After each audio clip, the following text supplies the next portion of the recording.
Welcome back to Step by Step, a podcast brought to you by Palmetto Conservatory of Dance. I'm your host, and I'm here with Trinity, Oros. How are you? I'm good. How are you? Good. You just came back from a whole summer of dancing. Yeah. It was about 5 weeks. Yeah. Let's just jump right into it. Tell us a little bit of how was your summer, a little bit about you and how you got into dance, and we'll go from there. Okay, we'll start from the beginning, just so chronological order just makes more sense. I started dancing I started doing ballet at 12. Very late, but I did musical theater beforehand, and then there was a competition studio in my hometown, and then we did that, and then when I was 12, we did RAD for a couple of years. When I was 16, I auditioned for a couple of summer intensives, got into one this is in Florida, from Florida, so it was in Sarasota. And then I was there for 3 years, got injured, oh no, I got injured plenty of times beforehand, so I thought I could power through this one, but then I was leg up, leg broken, I was like, okay, so it was one of those things where I was like, okay, so then I thought I actually pretty much quit for 2 years, and it wasn't until this year that I actually been able to pursue dance full time, so I have right, which is wild, because I was I've been doing part-time this whole time, and it feels like an entire lifetime between those two events, and it's only been, I was 19 and 22 now. Right. So I stopped when I was 19, and then, this past audition season, I got into the summer intensive, was in Nashville for 5 weeks, and then right now I'm a contemporary dancer for a professional company over here. Well, congratulations. Congratulations for all of it. That's crazy, because injuries come so often for dancers. It's not even funny to even talk about it. I'm just so used to it. And somehow when you've been training and really have a goal to win, 18 to 22 is always the years of injuries. Yeah. And it hurts so bad because it's prime time for training. Yeah, and I will say this is something that like I said, it felt like a lifetime. But the biggest thing was just that I went from being in my prime of 18, 19, and I was injured during that time. I had severe patellar tendonitis. I remember I took 1,600 milligrams of ibuprofen in one day. It was show day. And I was like, it's okay, I can get through one show. And I literally told them I couldn't do anything. I was like, I can't do this. And all I did was one 4-minute contemporary piece. But then I did a bunch of beats on the one on my bad leg. By the end of it, I was I wanted to scream, but I was oh my god, it was cocktail pills. Don't do it. Don't do what I did, especially, it's not good, and especially now, because I broke my ankle after that, and it was the same leg, so then I had to take a break.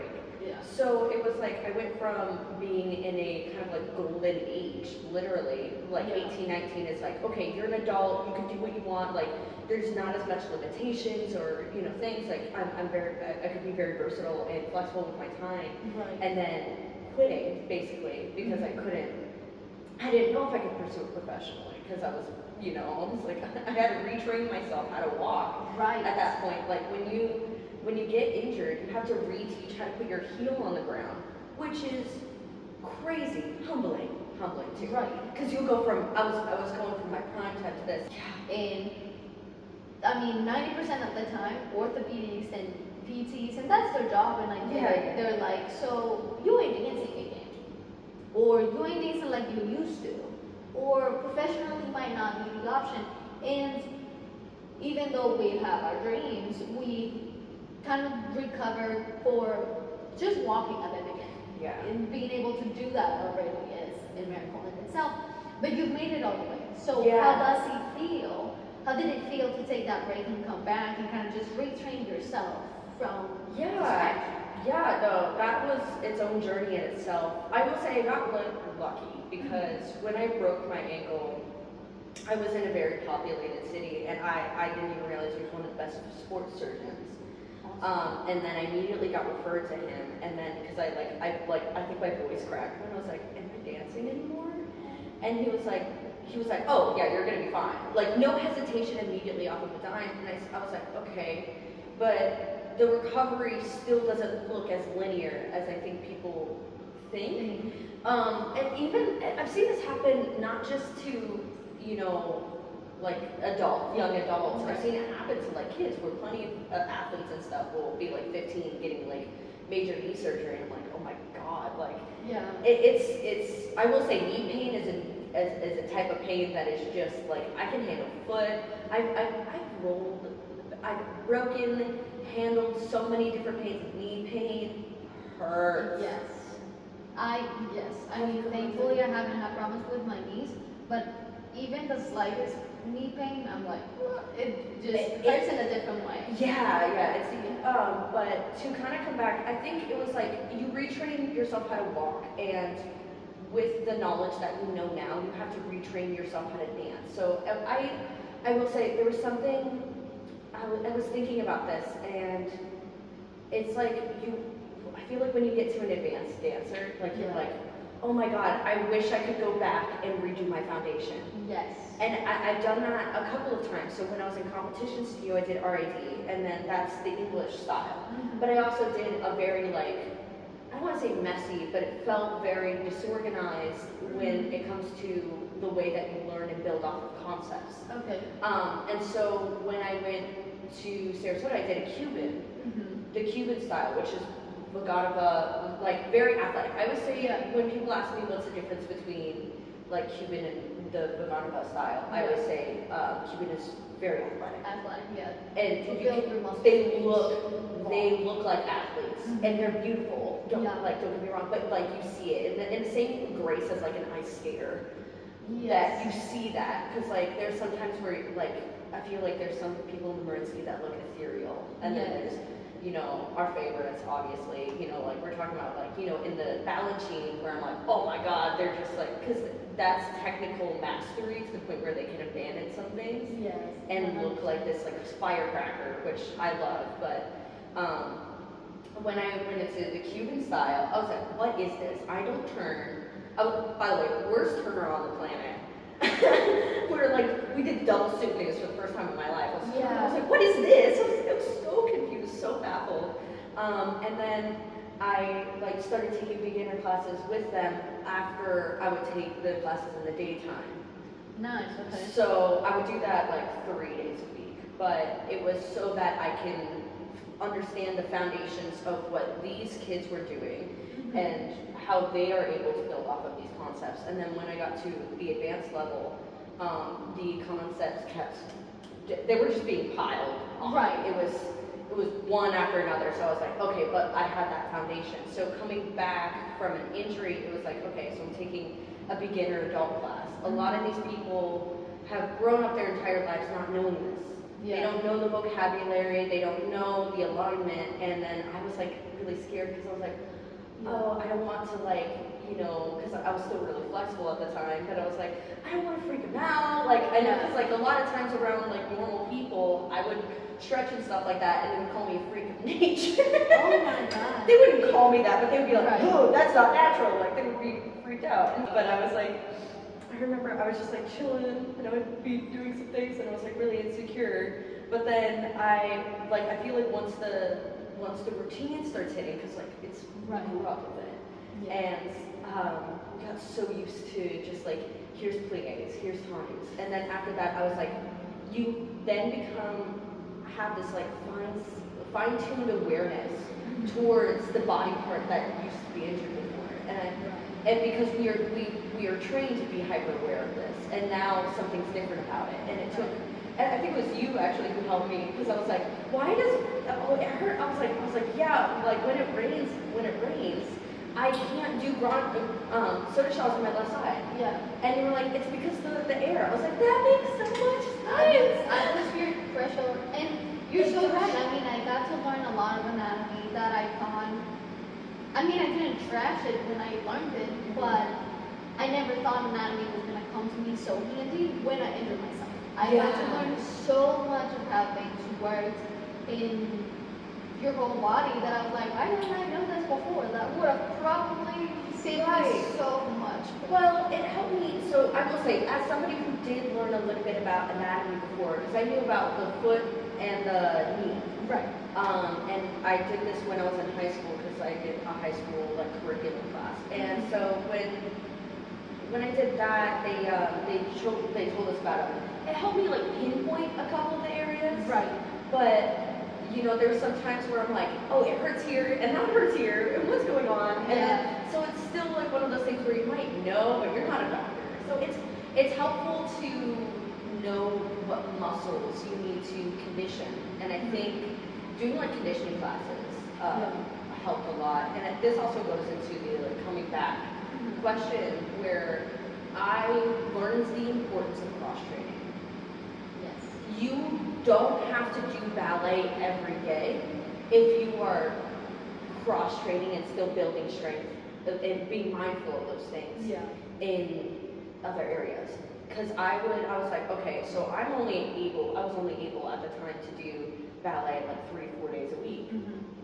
So my goal was like, okay, so on 3 days that I had off, I'm gonna do like this strengthening workout. And I was like, I actually started, I was like, let me try and actually like go to the gym, let me try and actually like lift weights and figure things out. And that way I can focus on alignment, because if I can know how to do it this way, then I can control what I do, you know, turn out. And while like having this, because I know what it's like to feel that. But there was a point where I couldn't even like keep, you know, when you're like on your back and your knees are up, I didn't even have like the muscle stability to keep them and not even relax. I couldn't do that. They just was like, whoop, and I was like, well, that's interesting. I was like, this is a humbling experience. Just kind of being like, oh, okay, because I think a lot of times, like ballerinas, when we're training, we're so focused on how we look when we're in class, that we're not focused about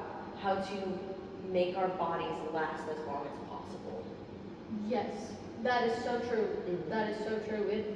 Especially, I think teachers nowadays have evolved somehow in that, but the teachers that we got were teachers raised by the most strict dictatorial teachers. So of course what's being handed down is an easier version of that, still packed with you gotta do it and you gotta do it right. You gotta do it right. You have to do it this exact way. Yes. And whereas we've built a process of get to know your body, and if you're injured, maybe just for the sake of it, don't jump, and you're just trying to find those things. I'm very interested in knowing though, and you mentioned some, but what cross-training did you do? What has worked for you? So the biggest, actually, it was honestly just at-home workouts. Nice. But I started doing my own, I would do like different classes and stuff like that. I was like, I had a good time, honestly. Because I like doing, I feel like I feel restricted if I only stick to one thing. Yes. Where like, even right now I'm dancing with a contemporary company, I'm just like, I miss ballet class. And then sometimes in a ballet class, I'm just like, oh, this is really cool. I miss hip hop. That's the kind of like cross training I do. It's like lifting weights, and then, because instead of just doing the Pilates like resistance training, because I was like, I've done that before, and it works, but it doesn't work as effectively. And everybody's different. I mean, that's why I asked what works for you, because really, it took a long time to find out what I actually did. But once I was like starting to do like genuinely hard stuff, like I was like actually doing, I was actually focused on progressive overload and how do I add this weight. And then I wasn't even doing anything to do with ballet, but then my arabesque got like really high, which I posted on Instagram because I was like, this is the first time this has ever happened. Like my arabesque was like above my head. I was like, yes, the prophecy is true. So it actually does work out when you're able to. It takes a long time to listen to your body, because I've been doing my own conditioning since I was like 14 actually. I was just doing stuff at home. So, you know, now, you know, being an adult, having been injured multiple times, having to do this and that, and then I finally found out how to, I was like, okay, so I just focus on strength.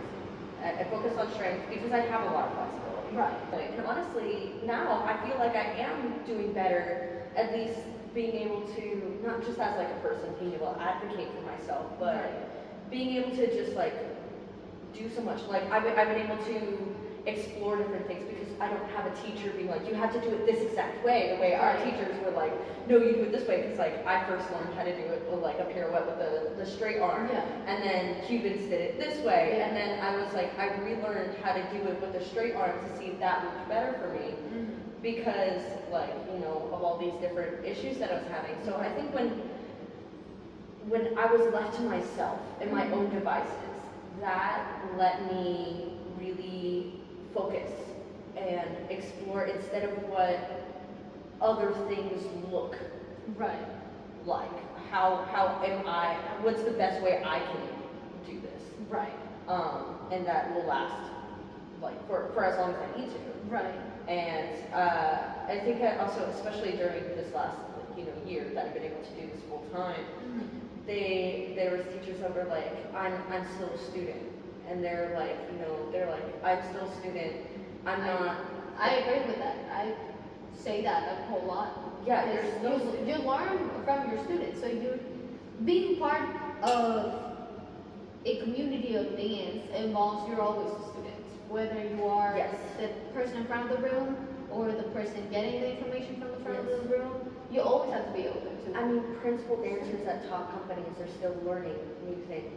They're still learning new things. Keeps you young. Yeah, well, it keeps the career lasting and it keeps the art form alive.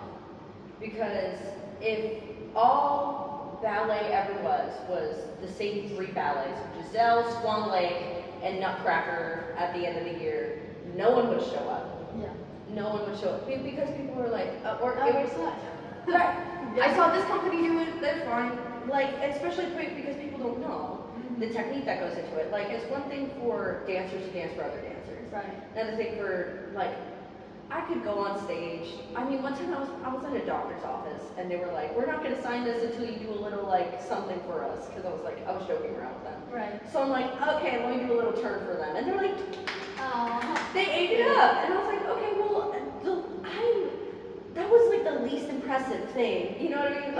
I was like, I can jump and do beats and like switch my legs mid-air, but then these people are eating it up when I'm like on my toes for 2 seconds. And I was just like, okay, whatever.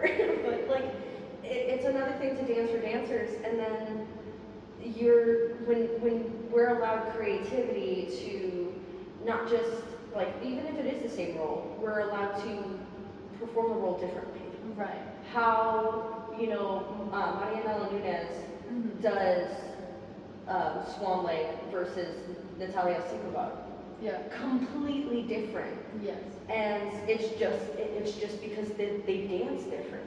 And even though they're in the same company, they're still principal role, it's still completely different. So I think a lot of times, finding out how to make it work for you and your own artistry is the strongest part. And I think being an adult, which is like I know this is like a big part of the like episode, being an adult, you're trying to explore your own artistry. And I have seen so many kids with these long legs and they're gorgeous and they're gonna get jobs and they're gonna have very, very bright futures, and I can't wait to see that. But until the ones that have like more like, what do you call it, confidence within themselves and how to express themselves, that is what makes them artists. Well, because it's like the music starts, suddenly you're different, you're doing something. And you need to give, I guess that is something really important when it comes to adulting.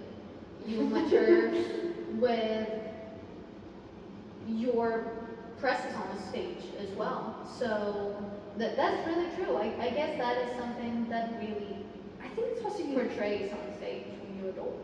I think with the other thing is like, you stop being so embarrassed. You stop being so embarrassed. Like, and maybe this is also because like I write. So I'm like, the first draft is gonna be the worst. Just put it out there. Just write it down. Like, because you're not gonna use it. So no. Or you might. No. But put it in writing so that it's out of the way. So like, I always walk in being like, the first time is gonna look bad. When I'm in improv, you're not trying to look good.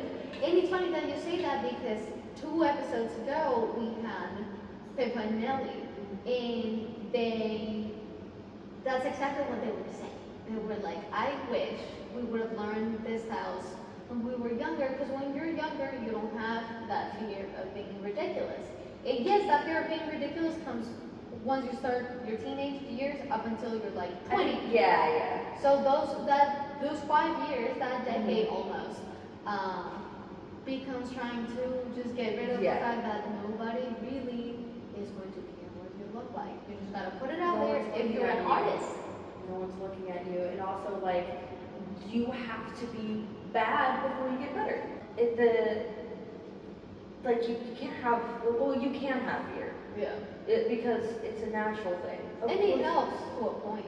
Yeah, and I think it's just because I've done so many shows and I've done so many things and I've started over multiple times where I'm like, with beginners and having to like, okay, how am I going to do this? And taking different approaches every time, that by the time I started performing again, I was like, yeah, I'm fine. Yeah. I was like, this is, like, I just wasn't, I wouldn't really get nervous. So now, at most, because I'll just get nervous like right before I go on stage. Right. And then I'm good. And then I'm just like, okay, but all the way leading up, like the rehearsals and everything, like first of all, I love just like the behind the scenes, the rehearsals, the journey. I love that. I love performing. I think everybody has to, if there's a way, but I love that more. Yeah. I would say the process of refinement. Yeah, 100%. Making it be the best that it can be, which is, where all of my work kind of comes from. Right. With my degree and everything. So that's always just been an interesting kind of thing to explore, the concept itself. Right. With the shows that we've done in the school and in the company, thankfully you've been part of so many.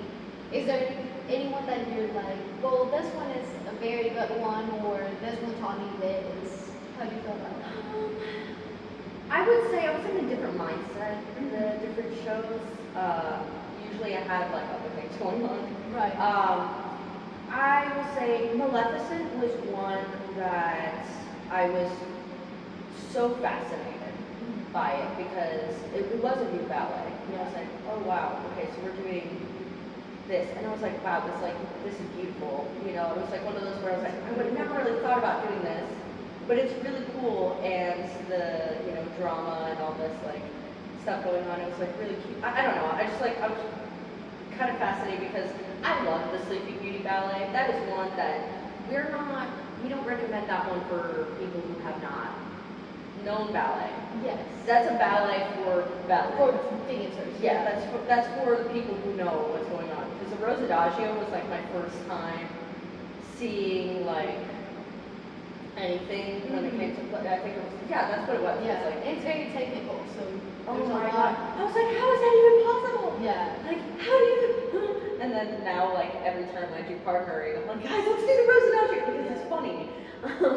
But it's, so seeing a spin off that and then this really cool, like, story spin and go around it was just really, it was lovely to watch.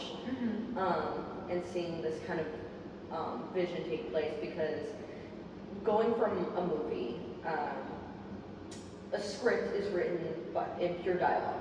Right. It's written purely in dialogue, and then obviously turning a movie into a ballet makes sense for a lot of people. Me, who knows what it's like to write like a screenplay.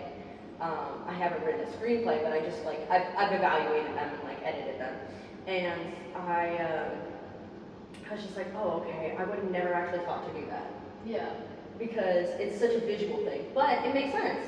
Yes, and the choreographers, and Simone mentioned that a couple times, she does go through the process of reading aside from what she sees in the movie and envision it with music, and it's a whole, it's just like creating anything. It's a creation of a production, which a lot of people will transcribe books into movies, books into musicals.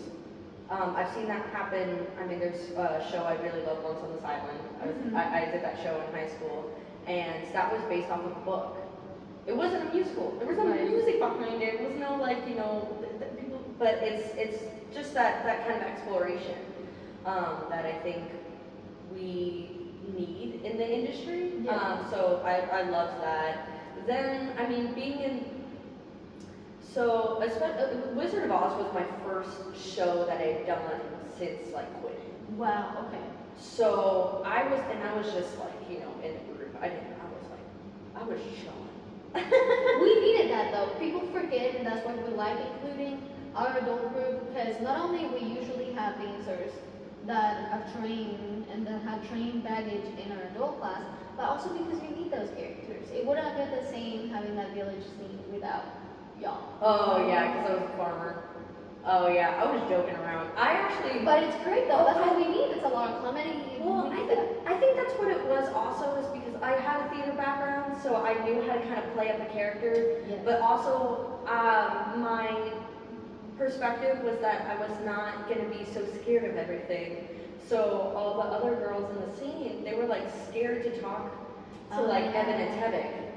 And like, especially now, and that was the first time I'd ever met either of them. Yeah. But I was like, now I look back at work, I look back and I'm like, dude, it's Tevik. Yeah, it's just, at the end of the day, it's just a person, and we're all in the same state. That's exactly what I thought. I was like, oh, they don't care. Like, when you're not like looking down, like you're not being snooty. If you are, you're the weird one. So I think I think it wasn't about like one show in particular. It's more of just like, since I came over here, I changed my mindset to just relax. And it changed how a lot of things are approached, especially shows. Because I also even did Cats. Yeah. I did Cats in musical, and that was exhausting. I would have 12-hour days because I had to go to work and then do a show afterwards. And I was, dancing pretty much the entire time, singing, so I had to do all these like different warm-ups. Yeah. So it was just its own, like, it was exhausting. I get it. But I did that, and I was like, first of all, if I have the nerve, and I mean this is like the nerve of like, wow, you did Cats the musical, I cannot be embarrassed about anything ever again. Yeah. I was rolling around in a yarn wig, and it would get in my mouth. There you go. And yeah, I had to roll around. I had to roll around on the floor. By the way, that costume was not washed. Oh, They couldn't wash the costumes. Did I feel good? No. I was like, did you show it? No. no, I could not. No, I could not. In fact, if I was just being like sassy about it, Right. I was just playing out the character. But, but like, I don't know. Just relax. Don't really look into it. I think when it comes to doing shows, it's just fun to see everything change. I like welcoming that. And I mean, I'm a storyteller at heart. Before I had decided to even pursue dance, because I started late, and then I didn't even commit to it till 16. Mm-hmm. So I wanted to be a writer. That was always the thing, but I love storytelling regardless of the medium. So I just leaned into, how can I play with this? What eras can I do with this? That is awesome. What are you doing next? What are your weeks looking like now? How will your fall season look like? That's a little bit of how this new era. I know, new era of me, I guess. Well, because I moved, yay, I'm finally here. And then I got a remote job. Nice. I got a remote job right after I moved, so that really makes sense. Actually, it's really nice because I don't have a concrete schedule. I try to keep things open, but I've been taking classes and doing rehearsals with the company, and hopefully I can start doing some rehearsals. Well, not rehearsals, but like classes with y'all, just to kind of keep. I miss ballet. I miss ballet class. We'll be here. Yeah, every day. She's like every day. I mean, I'll be here every day, but you're welcome every day if you want. True. But yeah, I got a job as an editorial assistant. Wow. Which is like really, really cool. And it's a remote job, so I can actually do it from home and then focus on what I have here. I have like a little bit of a training program that I've been doing. It's online, but still. Well, it's more of like I just go to the gym. Right. And then, but no, I have everything, and then. My weeks are just going to be organized because I kind of block out by the day. So I'm still in my senior year of college, doing that online. I pretty much do everything online. Yeah. That's why I don't go outside. That's good though. You have everyththing right in front of you, and you get. I have two and how to computers. do it. I have two computers. Nice. It's what's next? I have a show coming up in the next. Is it next week? Yeah, next weekend. Awesome. Okay. Yeah, I was the young choreographer for the company. They do a program where they have like somebody who's in high school, college choreograph on the company. Wow. So I was able to do a piece with them. So that's really cool. That's awesome. My biggest plan is honestly this next year, just like train and take up as many opportunities as possible. Now that I'm here in a Right. central location. Right. Where I can actually do things, and then I want to go back into audition season actually prepared. Right. But I actually ready. I want to do as many styles as possible because I kind of want to go into commercial. I think that would be really fun. That'd be awesome too. It would be really great. Do I think it's possible? Technically, it is. I mean, and if there's a slight. There's 1%. Yeah, if there's a slight percent of possibility, you gotta take it. You gotta. Right. But obviously, I really had to build myself up, and then balancing, not just an injury while coming back, but Right. also relearning a passion. Because when I had quit, I was like, I don't know how I'm gonna get through this, and then going back into ballet, it just made the most sense to me. So being able to find that kind of fire again, now I'm just like, yeah, keep going. So Which is awesome. yeah, I definitely had like the anime supervillain arc for a bit. Deserted the village, all that. Yeah. That's good though. You learn from those arcs, and they make you also. They build up experience for your artistry, so it all I comes know, out actually. in the way of like Yeah. a dance or a script or a book. No, I something. will say, there's never been like a non-traumatized artist. I went through so much, and that changed how I was, and I had to be smarter than what was happening to me. And I was like, okay, so there was times where I was like, okay, we're going armadillo mode, and we're just gonna hold on until this is over. And then when it was over, I had a whole plan of like, how am I gonna get my life together? Okay, how am I gonna get this back? And then like, okay, now it's happening. I'm like, okay, so now we get on the next step. Right. And coming up with solutions as you go along is the best way. And I think that's like an adult thing to do. 100%. Excuse me. But I think people get so scared, and you don't ever have to be what you were before. You're going to be something different, and it's something you don't know yet, and that's okay. Because but that's the beauty of it, in my opinion, is I was like, okay, but the sky's gonna look different tomorrow. The sky's gonna look different. I don't know what it's gonna look like tomorrow, but there might be weather predictions. I don't know what it is. But that's the thing, it's like, you don't know what's gonna happen. And that's kind of the beauty, is you can still shape by every step that you do to kind of like get back or get something that you want. It doesn't have to be getting back. Right. But getting something that you want, every step that you take for that is progress.